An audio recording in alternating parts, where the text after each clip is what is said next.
It's the end of the world. Jim's going to sing in the background while I do the Jim and Terry Show standard introduction. This is the Jim and Terry Show coming to you from the Hobbit Hole studio, and we're still here. Armageddon has not happened yet. Stay tuned.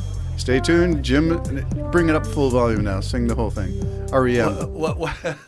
Not the right key for me. It doesn't matter. It's the end of There the we go. world As we know it. It's the end of the world as we know it, and I feel fine. Fine. Isn't that what Maybe, it says? sort of. Yeah, I a don't little feel anxiety this morning, maybe. Maybe I need to cocoon. Is that a loaded gun? Put that down. It's a loaded cup of coffee. Cheers, my friend. Cheers, We're back clink. in the Hobbit Hole studio coming to you. Jim can't reach it. Oh, because the studio's so spacious. Yes, he has to move his microphone and change his spot and shuffle around. And when you can't see, Jim's surgery's coming up, but I didn't realize how bad his eyesight was until I asked him to plug his headphones in so he could hear this. Yeah, what we were listening to this morning was shout out to my brother, who is a devout Christian and Hi, Dave. is putting together a series. I think he said, you didn't hear the first part, but the part one, Armageddon 1.0 and 2.0, he indicates he's going to do a 10-part, maybe 12-part series. If we last that long. If we last that long. Well, you and I were speculating as we sat here that we're nearly 700 podcasts into our Jim and Terry Show. 700, which we will do today. And we're nearly 1,000. And the question was, will we last to 1,000? We never know, that's for sure. I mean, things can happen even personally. We got to be smart and maybe not drive when you're blind. I'm just saying. Well, you came back from the East Coast. You did rather well considering. But I think it's your up-close and personal stuff that's a little challenging for you. Yeah, well, it's all challenging. It's that's what I'm hoping, that a lot of how I feel, a lot of people don't think it's going to make a difference. But I'm wondering if you saw my struggling there, and I go like that all day. So I can't believe that. I know. So I'm hoping that when my eyes are fixed, a lot of my mental exhaustion will also be fixed. I get the stress that must create for you. Well, unknown stress. You're just everything you do. Like I was working on one of my songs the other day, a new song, and I have to have a lay down after I work on a song for an hour and a half or something. And it's just tiring. Well, you're not just working on a song as in guitar and microphone position or writing lyrics. You are recording using a little laptop. Yeah. And that's why I've got these three, not ginormous, but three screens so I can split out my They're pretty effects ginormous. Can you see them? Yes, Can you see them now? They're there. I can see Yeah, what's I've on got them. a pivoting stand with three monitors on it. It looks like a NASA control center.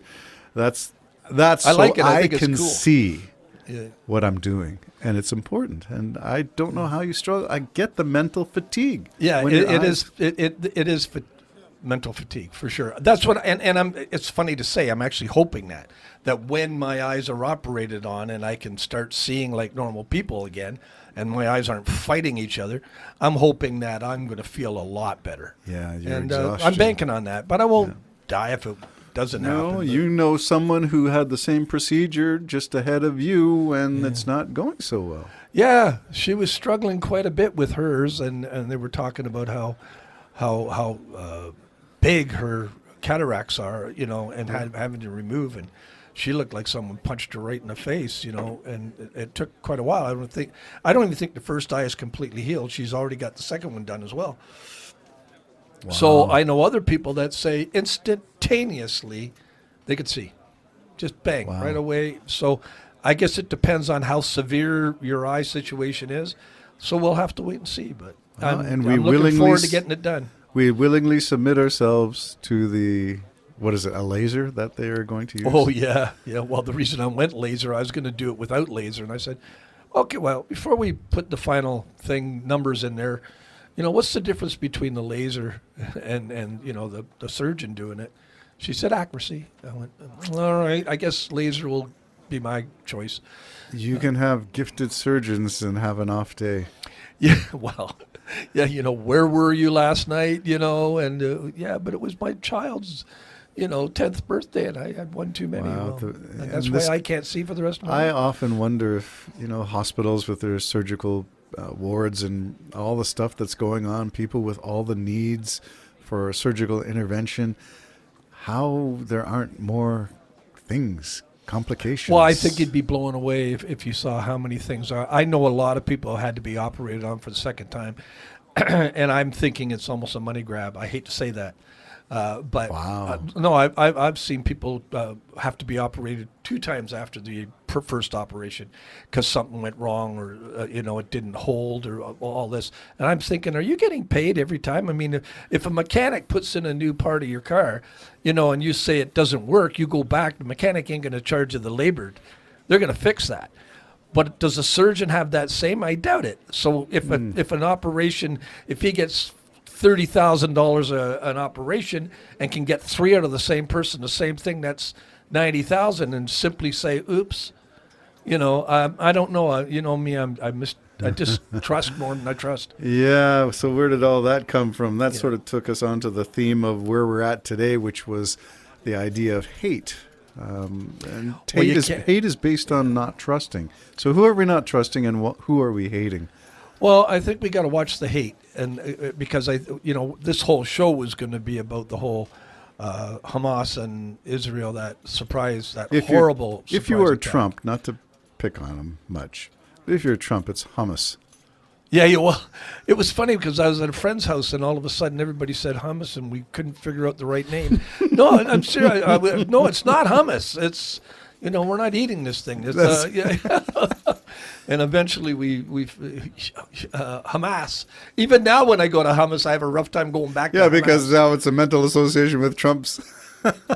Yeah, okay. Well, let's maybe start with Hamas. I was going to start with the notion, I wasn't even going to go to the Israel conflict necessarily. Do I call it a conflict? No, it's a conflagration. And the definition of a conflagration is an out-of-control, chaotic mess. Pretty well. It is, I think, at this point. Well, there's a lot to it, probably a lot more than. Okay, do you want to go back and when was your first awareness that something was going on in Israel? Israel? I think I was just watching TV and Israel's under attack or something like. No, it wasn't that. What was it? Somebody told me. Oh, I was at men's breakfast on Saturday morning, and Jerry Vidal, Grant's father, was there. Grant was sick, so he wasn't at the men's breakfast. And Jerry said, "Whoa, you see the attack on Israel?" I'm like, "No, I didn't know nothing about it." So it wasn't until I went home, and then I saw that in the wee hours of the morning, or whatever it is, their time. Yep. Hamas. I was totally blown away. I surprise saw attack. it on this Saturday morning as well, but the footage that I saw, I don't know if you've seen Stranger Things. No, I don't watch that show. Okay. Stranger Things is great. It has a lot of things, including my reference to the world of politics in the United States, maybe Canada, but definitely the upside down is when things are not as they're supposed to be. Republicans are supposed to be the party of law and order, and they're the party of chaos and disorder. These kinds of upside down things. So that's in the Stranger Things. But they have this creature, big spidery cloud-shaped things with big legs that go down. Well, if you flip the missile launches upside down, you see these fingers, and it looks like the wrath of somebody, but it's not God. It is ungodly. It is unholy. It is, and the intent. Yeah. And there's so many things to do with this that bothers me greatly. And my concern, of course, is the world's going to turn on Israel. Eventually, that's going to, in my biblical background, is that's eventually going to happen. The world or the Arab states? The world. Let me put it this way. You've got an organization, Hamas, that wants Israel, all of them dead. All of them. Yes. Babies, they proved it in this attack. They hit a music festival deliberately, knowing that music festival is an annual event. And it was in support of, if I'm not mistaken, maybe this is propaganda, I have to check it out, but I heard it was in support of a Palestinian-Israeli cooperation. It's in support of Well, it peace, could be because it was awful close to Palestine, Yes. wasn't it? I mean, I said to myself, why on earth would you have it there? Yep. But if it's trying to unify, bring people. which means there could have been a lot of Palestinians there. Now, you wouldn't take a chance, would you, attacking a music festival if you thought there were Palestinians there? Well, They would shoot their own? Yes, and I'll tell you why I believe that wholeheartedly. I believe that. I believe there's atrocities. Our imaginations can't even compare to those who are driven with such hate, and I'll tell you why. After this atrocity, this terrorist attack, because it wasn't they didn't attack armies. No, it's not a military. Yeah, it was make horror upon the earth, and do it by decapitating babies, killing parents in front of their kids, killing kids in front of their parents, knowing that Israel's going to retaliate unbelievably heavy. Knowing that, they still did it. Knowing that Israel's going to go in there, the world's going to blame them, and somehow through their deaths and all the Palestinian deaths, Israel will be wiped off the map. And that's their goal, Israel to be wiped off the map. What if the opposite happens? What if Gaza is wiped off? Well, I think this could be what might be being prepared. And it is my concern. Not that I don't understand why Israel wants it wiped off the map. And I've heard one retired general something said, no, I want them all gone. Go to the countries that you favor. Go to Lebanon, go to Syria, go to Egypt. I want Gaza wiped off the map, just like they want Israel wiped off the map. So there's the chance of peace is nil, in my opinion. Wow. And so Israel's got 360,000 troops now. They've got the President of the United States talking. They've got Secretary of State Blinken. Secretary of State Blinken there too. That's to prepare the people for the absolute unbelievable attack that's going to hit Gaza. And they're hoping to win the world over before that happens. That is justified attack. Personally, I think it's a justified attack. And one of the reasons is because Hamas was elected. But you're the one who said, but were they legally elected really, or is there something behind that? No, it's like the elections in Zaporizhia or Luhansk. Russia. Or even Russia. The Jim and Terry Show, much more on the unfolding events in Israel and Palestine. Bye-bye for now.